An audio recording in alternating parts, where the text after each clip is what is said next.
दोस्तों, आपका बहुत बहुत स्वागत है आपके अपने ऑनलाइन चैनल अपब्राइट क्लासेस में। अभी तक हिस्ट्री में जो हमने आपको पढ़ाया है वो ये पढ़ाया है कि सबसे पहले इंडस वैली सिविलाइजेशन जो थी वो सभ्यता का उदय हुआ था। और वो सभ्यता कैसी थी? पूरी तरह से नगरीय सभ्यता थी। उसकी सभ्यता की समाप्ति के बाद जो एक नई सभ्यता का उदय हुआ वो था वैदिक सभ्यता। और वैदिक सभ्यता सिंधु घाटी की सभ्यता के ठीक विपरीत सभ्यता थी, पूरी तरह से ग्रामीण सभ्यता थी। उसके बाद हमने आपको पढ़ाया था कि छठी शताब्दी ईसा पूर्व में वैदिक सभ्यता के बाद दो बड़े धर्मों का उदय हुआ, एक जैन धर्म और दूसरा था बौद्ध धर्म। इन सब के बारे में हमने आपको पढ़ा दिया है। आज हम बात करेंगे कि छठी शताब्दी ईसा पूर्व में यानी 6th सेंचुरी बीसी में 16 नए महाजनपदों का उदय हुआ था। और उसमें जो एक महाजनपद था वो था मगध। और मगध सबसे ज्यादा शक्तिशाली क्यों बना, कैसे बना और उसके इतिहास का पहला मगध में शासन करने वाला कौन सा वंश है, ये सारी बातों पे आज हम नजर डालेंगे और डिस्कस करेंगे कि इससे एग्जाम्स में सवाल कैसे आते हैं। तो चलिए बिना समय को गवाए शुरू करते हैं। हमने यहाँ लिखा है मगध साम्राज्य का उदय। अब देखते हैं मगध साम्राज्य के उदय के पीछे कारण क्या थे। तो मगध जो है वो बिहार में स्थित है। अभी का जो बिहार है वो उस टाइम पे मगध था। तो मगध साम्राज्य का उदय इसकी भौगोलिक स्थिति के कारण हुआ, क्योंकि राजगृह और पाटलिपुत्र दोनों रणनीतिक स्थान पर स्थित थे। मतलब इसकी जो भौगोलिक स्थिति थी, यानी ये बहुत ही खनिज के लिए जाना जाता था, वहां खनिज बहुत अच्छा होता था। दूसरा कारण ये था कि ये गंगा की दोआब नदियों के पास था, यानी इसकी जो जमीन थी बहुत फर्टाइल थी, बहुत उपजाऊ थी। तो यहाँ पे कृषि बहुत अच्छी होती तो राजा को कर अच्छा मिलता। तो इस तरह से एक दो चीज था। और दूसरा था लोहा जो था वो इसके आसपास के एरिया में और इस एरिया में बहुत ज्यादा रूप से प्रचुर मात्रा में मिलता था। आपको पता होगा झारखंड बिहार से अलग हुआ है, जब अलग नहीं हुआ था तो बिहार में ही था। तो मगध जो एरिया है वो झारखंड और बिहार का मिला हुआ एरिया था। ठीक। लोहा का दूसरा कारण यहां मेंशन किया हुआ है, प्राकृतिक संसाधनों विशेष रूप से लोहा का बहुतायत मात्रा में उपलब्धता, जिससे उन्हें प्रभावी हथियार बनाने में मदद मिली। ठीक। तीसरा हमने आपको बताया कि ये क्या था, भरपूर कृषि उपज, क्योंकि यह क्षेत्र गंगा मैदान में स्थित था। फिर शहर के उदय, धात्विक मुद्रा के कारण व्यापार वाणिज्य को बल मिला। मतलब जब ये क्या हुआ, इसके पास लोहा था, कृषि अच्छा था, सोना चांदी पर्याप्त मात्रा में मिलने लगे, तो क्या था ये यहाँ पे क्या था, मुद्रा अच्छी होती। तो और एक बड़ा कारण था कि ये इस तरह से घिरा हुआ था कि यहाँ डायरेक्ट आक्रमण करना थोड़ा सा मुश्किल था। मतलब एकदम समुद्र के किनारे नहीं था, पहाड़ों के किनारे नहीं था, मतलब न साउथ में था बहुत, न नॉर्थ में बहुत था। तो डायरेक्ट बाहरी शक्तियां आके आक्रमण भी नहीं कर पाती, देश के बाहर की जो शक्तियां थी। अलग कारण है मगध साम्राज्य का अपरंपरागत चरित्र। मतलब हर तरह से जो अन्य साम्राज्य का था वो इसका नहीं था। इसके साथ ही तीन और जो महाजनपद थे, कौशल, वत्स और अवंती, ये जो थे, इन मगध के साथ तीन और महाजनपद थे जो उतने ही स्ट्रांग रूप से ऊपर आए थे। लेकिन मगध का जो पहला वंश था हर्यंक वंश, उसका संस्थापक था बिंबिसार। उसने क्या किया, अवंती का शासक था वृहदत्त, उसको हरा दिया और उसके बाद मगध को एक मजबूत साम्राज्य के रूप में ऊपर लेके आया। और इतिहास का पहला वंश जो है हर्यंक वंश, हर्यंक डायनेस्टी, उसकी स्थापना उसने की। आगे बात करते हैं। मगध साम्राज्य की उत्पत्ति उस समय हुई थी जब छठी शताब्दी ईसा पूर्व से चौथी शताब्दी ईसा पूर्व तक चार महाजनपद मगध, कौशल, वत्स, अवंती एक दूसरे के ऊपर वर्चस्व स्थापित करने में लगे हुए थे। अभी जस्ट हमने आपको बताया कि मगध के साथ ही 16 में से तीन और महाजनपद थे, कौशल, वत्स और अवंती। चारों में आपस में युद्ध होता था और हर किसी में ये था कि हम इन 16 में सबसे सर्वश्रेष्ठ बने। हर जगह के जो राजा थे वो आपस में लड़ रहे थे और ये बताना चाह रहे थे कि हमारा जो जनपद है वो सबसे सर्वश्रेष्ठ है। उसमें मगध क्या हुआ, अंत में विजय हुआ और वो सबसे शक्तिशाली और समृद्ध साम्राज्य के रूप में उभरा। अब बात करते हैं हम मगध साम्राज्य का जो कैसे स्थापना हुआ, फिर उसका विकास हुआ, इसके डिटेल के बारे में यहाँ पे हमने लिखा है। मगध साम्राज्य का उदय एवं विकास, एक संक्षिप्त विवरण यानी शॉर्ट में दिया है, फिर हम नीचे डिटेल में हर डायनेस्टी के बारे में बात करेंगे।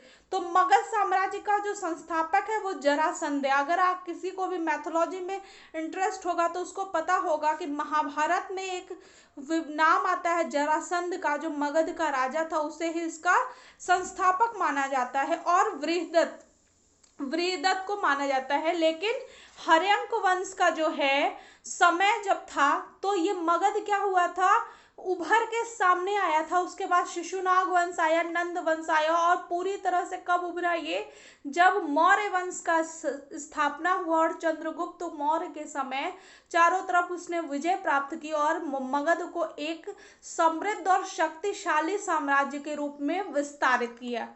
अब बात करते हैं हर्यंक वंश की। इसे हम हर्यंक वंश को हम किस नाम से जानते हैं, पितृहंता वंश। क्यों? क्योंकि इसके अधिकतर राजा क्या थे, अपने ही पापा को मार के राजा बन गए थे। तो हर्यंक वंश का संस्थापक था बिंबिसार। हर्यंक वंश को इतिहास का पहला वंश भी मानते हैं और मगध पे राज्य करने वाला पहला वंश भी मानते हैं। ठीक, तो मगध साम्राज्य का संस्थापक कौन था, उसका संस्थापक था बिंबिसार। ठीक, आगे बात करते हैं इसकी राजधानी की। तो पहले इसकी राजधानी थी राजगृह, बाद में इसकी राजधानी पाटलिपुत्र कर दी गई थी। राजगृह या गिरिव्रज थी इसकी राजधानी पहले, और बाद में इसकी राजधानी उदयन ने कहाँ कर दिया था, पाटलिपुत्र में कर दिया था।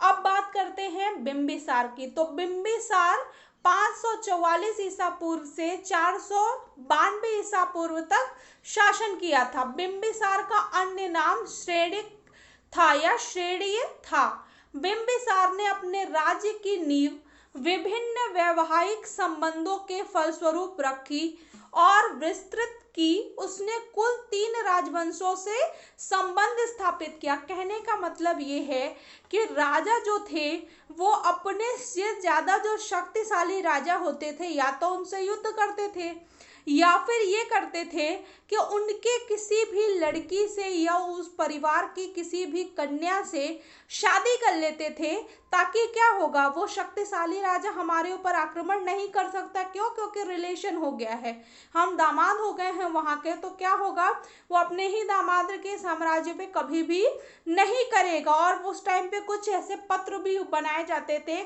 कॉन्ट्रैक्ट भी, कि अब हमारे साथ आपका रिश्ता हो गया और आप हमारे कुल पे नहीं कर सकते हैं आक्रमण। तो उसने क्या किया, इसके थ्रू बहुत ज्यादा अपने क्षेत्र का विस्तार कर लिया बिंबिसार ने।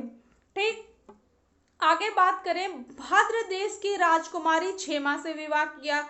तो क्या किया इसने, भद्र की राजकुमारी से विवाह किया तो भद्र पे क्या हो गया, इसके साम्राज्य का हिस्सा मान लिया गया। लिच्छवी के लड़की से शादी किया तो लिच्छवी जो राज्य था वो भी क्या किया, ना आक्रमण कर सकता था इसके ऊपर, न ये इसके ऊपर, तो इस लिच्छवी भी क्या हो गया, मगध के अंतर्गत ही माना जाने लगा।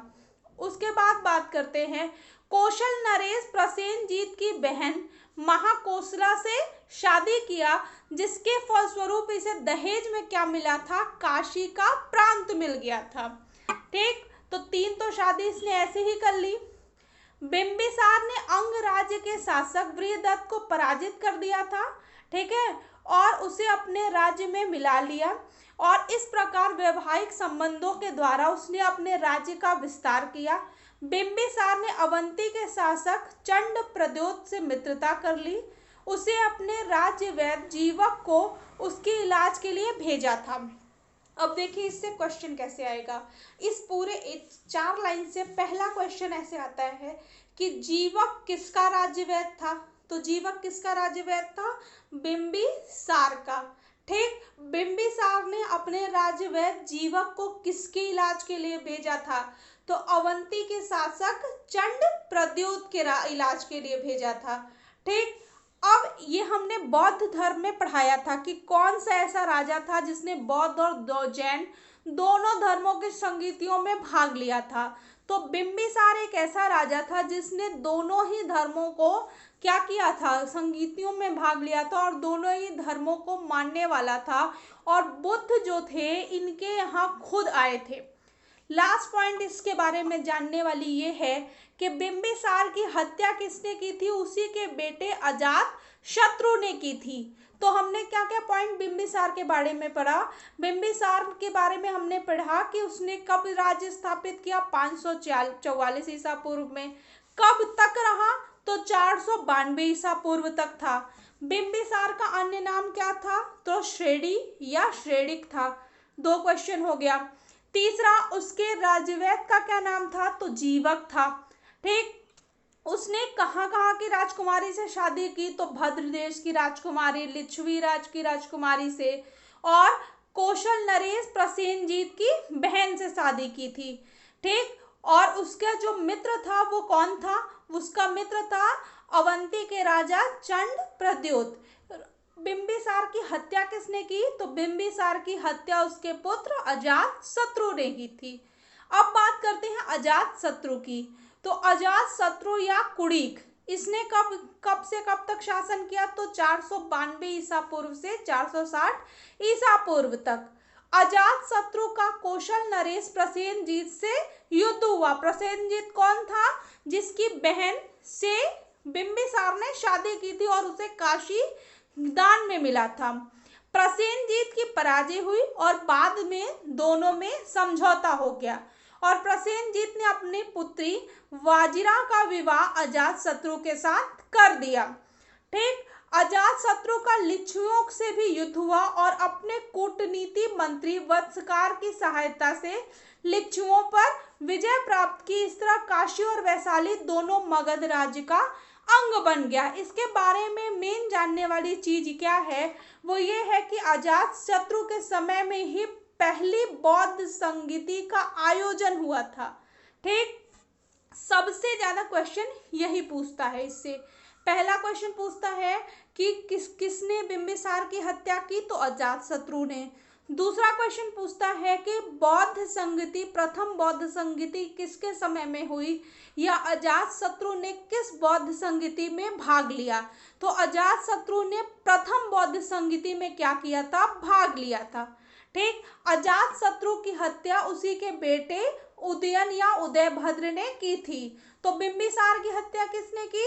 उसके बेटे अजात शत्रु ने की। और अजात शत्रु की हत्या किसने की? उसके बेटे उदयन ने की थी। अब बात करते हैं उदयन की। तो उदयन, देखिए, कहने को तो बहुत बड़ा है हर्यंक वंश, लेकिन हमने कितना पढ़ना है? हमने सिर्फ उतना पढ़ना है जितने से एग्जाम में क्वेश्चन आते हैं। हिस्ट्री, अगर आप एंशियंट हिस्ट्री या किसी भी मेडुअल मॉडर्न हिस्ट्री की बात करें तो बहुत ज़्यादा ब्रॉड है, लेकिन सेलेक्टिव चीज़ें हमने पढ़ानी है और आपको पढ़नी है। इसलिए क्योंकि अगर आप गूगल पे जाके मगध साम्राज्य का उदय या राइज ऑफ मगध एम्पायर करेंगे तो बहुत बड़ा आ जाएगा, लेकिन आपको सेलेक्टिव इसलिए पढ़ना है जिससे एग्जाम क्वालिफाई कर सके। ठीक है। एग्जाम में इस पार्ट से कितने क्वेश्चन आ चुके हैं या कितने आ सकते हैं उतना ही पढ़ना है आपको। ठीक। तो अभी हम बात करते हैं उदयन की। उदयन किसका पुत्र था? अजात शत्रु। और उसने अपने ही पापा की हत्या करके सिंहासन पर बैठा था।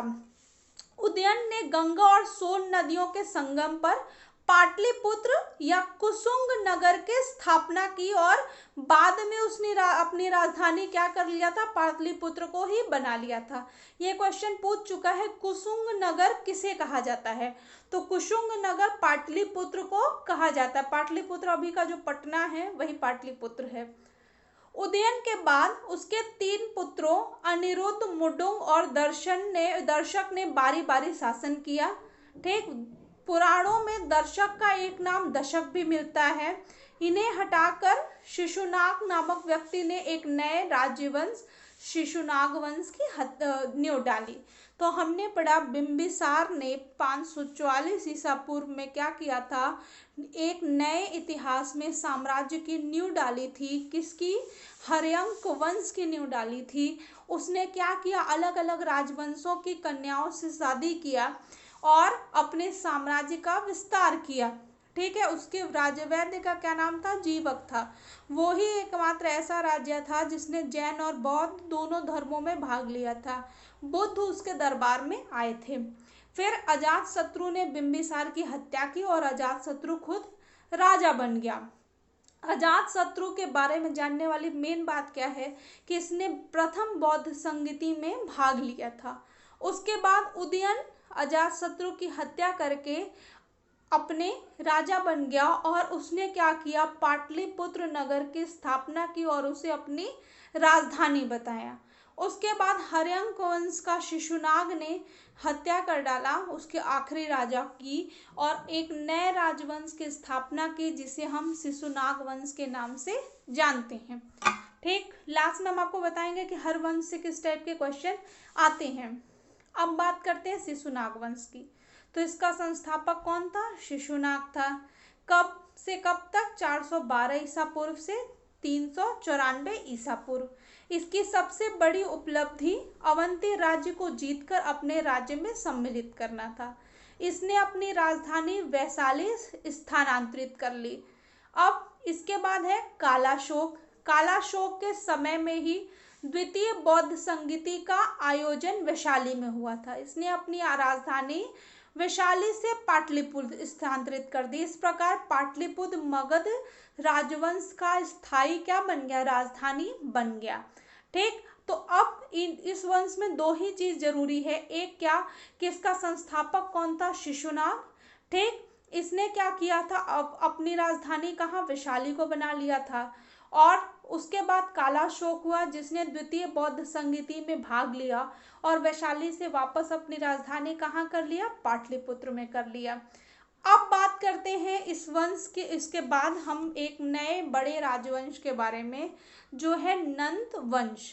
नंद वंश का संस्थापक जो है महानंदी कहा जाता है या महापद्म नंद। ठीक, महापद्म नंद 4th सेंचुरी बीसी या मगध का सर्वश्रेष्ठ शासक था। इसी ने कलिंग की विजय की तथा वहां एक नहर खुदवाई थी। इसका उल्लेख प्रथम शताब्दी ईसा पूर्व में खारवेल के हाथी गुम्फा अभिलेख में भी मिलता है। वह कलिंग जिसने जैन प्रतिमा भी उठा लाया था।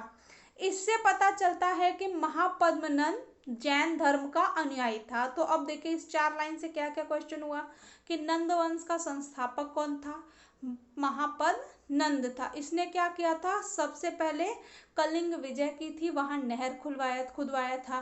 ठीक, और कलिंग से क्या किया था? जिनसेन की जैन प्रतिमा भी उठा लाया था, जिससे हम ये जान सकते हैं कि महापद्मनंद किस धर्म का अनुयायी था? जैन धर्म का अनुयायी था। अब बात करते हैं घनानंद। घनानंद के बारे में सबको पता होगा कि घनानंद नंद वंश का अंतिम शासक था और बहुत ही क्रूर था।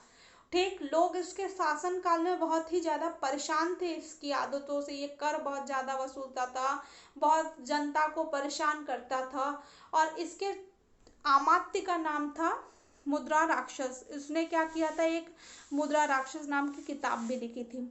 ठीक, तो घनानंद के टाइम ही क्या हुआ था कि इसी को हरा के मौर्य वंश की स्थापना की गई थी।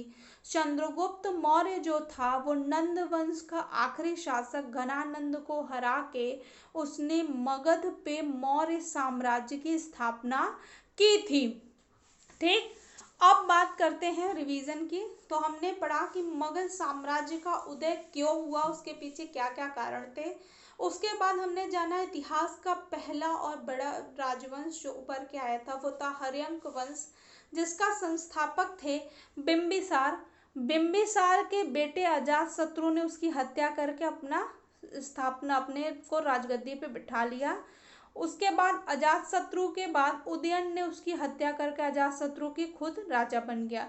शिशुनाग वंश की बात करें तो शिशुनाग वंश में शिशुनाग ने राजवंश की स्थापना की थी, शिशुनाग की, जिसने हर्यंक वंश के अंतिम शासक को हरा के राजगद्दी प्राप्त की थी।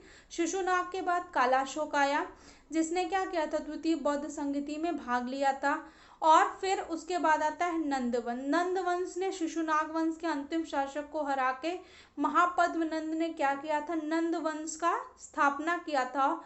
और इसका अंतिम राजा घनानंद था, जिसने क्या की, जिसको क्या हुआ, चंद्रगुप्त मौर्य ने हरा के एक नए साम्राज्य मौर्य साम्राज्य की स्थापना की, जो इतिहास का पहला सबसे मजबूत और बड़ा राजवंश निकल के आया था। अब देखते हैं इससे क्वेश्चन कैसा पूछ सकता है। तो देखिए, निम्नलिखित में कौन प्रथम बौद्ध संगति का संरक्षक था? अजातशत्रु, बिंबिसार, शिशुनाग, चंद्रगुप्त मौर्य। तो सबसे पहले कौन था? अजातशत्रु जो था वो प्रथम बौद्ध संगति में का क्या था, रक्षक माना गया है। ठीक, अब देखते हैं निम्नलिखित में किस राजवंश ने मगध पर सबसे पहले शासन किया? तो हमने बताया था हर्यंक वंश ने। ठीक, उसके बाद देखते हैं हर्यंक वंश का संस्थापक कौन था? तो बिंबिसार था हर्यंक वंश का संस्थापक। नंद वंश का राजा कौन था? जब अलेक्जेंडर ने 4327 या 326 ईसा पूर्व में भारत पर हमला किया, अलेक्जेंडर यानी सिकंदर ने हमला किया था। तो जब सिकंदर ने हमला किया था तब जो है कि घनानंद भारत का क्या था, राजा था उस टाइम नंद वंश में। ठीक, अब बात करें निम्नलिखित में कौन सा प्राचीन ग्रंथ है जिसमें चंद्रगुप्त मौर्यों द्वारा नंदों को उखाड़ने के संबंध में उल्लेख मिलता है? तो मुद्रा राक्षस जो है वो क्या है, यहाँ गलत मेंशन हो गया, मुद्रा राक्षस होना चाहिए। मुद्रा राक्षस क्या है, अमात्य थे उसके, घनानंद के, उसने ही एक किताब लिखी थी मुद्रा राक्षस। वो कौन सा भारतीय राजा था जिसने अपने आप को शक्तिशाली बनाने के लिए वैवाहिक गठजोड़ की शुरुआत की थी? तो हमने आपको पहले बताया था कि बिंबिसार जो था वो अलग अलग राज्य की राजकुमारियों से क्या करता था, शादी करता था, ताकि अलग अलग साम्राज्य के जो राजा हैं उस पर आक्रमण न करें और उसका संबंध क्या रहे, अच्छा रहे। ठीक, यहाँ आंसर दिया भी होगा इसमें, बिंबिसार आंसर बी। देखिए, अब हर्यंक वंश का वास्तविक संस्थापक कैसे माना जाता है? तो बिंबिसार। मगध की गद्दी पर बिंबिसार कब आसीन हुआ था? तो 544 ईसा पूर्व। उसके बाद बिंबिसार मगध पर कितने वर्षों तक शासन किया? तो 52 वर्षों तक। ये सारे क्वेश्चन पूछे जा चुके हैं। बिंबिसार की राजधानी कहाँ थी? राजगिरी या गिरिव्रज। बिंबिसार का अन्य नाम क्या है? श्रेणिक या क्षेत्राजस। अंग राज्य के किस शासक को किसने हराया? तो बिंबिसार ने हराया था। किसको हराया था? तो बृहदत्त को हराया था। अजातशत्रु किसका पुत्र था? बिंबिसार। बिंबिसार ने अंग राज्य के किस शासक को किसे शासक बनाया था? अजातशत्रु को। बिंबिसार किस धर्म का अनुयायी था? बौद्ध धर्म का। अब बात करें, शिशुनाग अपने राज्य की राजधानी पाटलिपुत्र से हटाकर कहाँ कर दी थी? वैशाली। कालाशोक कौन था? शिशुनाग का पुत्र था। कालाशोक मगध की गद्दी पर कब आसन हुआ? तो 594 ईसा पूर्व। कालाशोक अपनी राजधानी कहाँ बनाया? तो पाटलिपुत्र। द्वितीय बौद्ध संगीति का आयोजन किसके काल में हुआ? तो कालाशोक के काल में। शिशुनाग वंश का अंतिम राजा कौन हुआ? तो नंदिवर्धन जो था वो शिशुनाग वंश का अंतिम राजा था, जिसे महापद्मनंद ने हराकर नंद वंश की स्थापना की थी। नंद वंश, शिशुनाग वंश का अंतिम राजा, शिशुनाग वंश का अंत किसने किया? महापद्मनंद ने। नंद वंश की स्थापना किसने की? महापद्मनंद ने। नंद वंश का प्रथम शासक महापद्मनंद, और नंद वंश का अंतिम शासक कौन था? घनानंद। घनानंद किसके समकालीन था? तो सिकंदर के। किसके शासनकाल में सिकंदर ने पश्चिमोत्तर भारत पर आक्रमण किया? तो घनानंद। किसकी सहायता से चंद्रगुप्त मौर्य ने घनानंद को हराकर मगध पर साम्राज्य स्थापित किया? तो चाणक्य की सहायता से। तो ये सारे क्वेश्चन पूछे जा चुके हैं। अगली जो हमारी वीडियो होगी हिस्ट्री की, उसमें हम बात करेंगे कि मौर्य साम्राज्य की स्थापना कैसे हुई और किस तरह ये इतिहास का एक बड़ा साम्राज्य बन के आया था, और इससे कितने क्वेश्चन पूछे जा चुके हैं या किस टाइप के क्वेश्चन पूछे जा सकते हैं। तो देखते रहिए हमारा चैनल। अगर आपको वीडियो अच्छी लगे तो लाइक करिए, सब्सक्राइब करिए, शेयर करिए और कोई सजेशन हो तो कमेंट बॉक्स में कमेंट करिएगा। Thank you.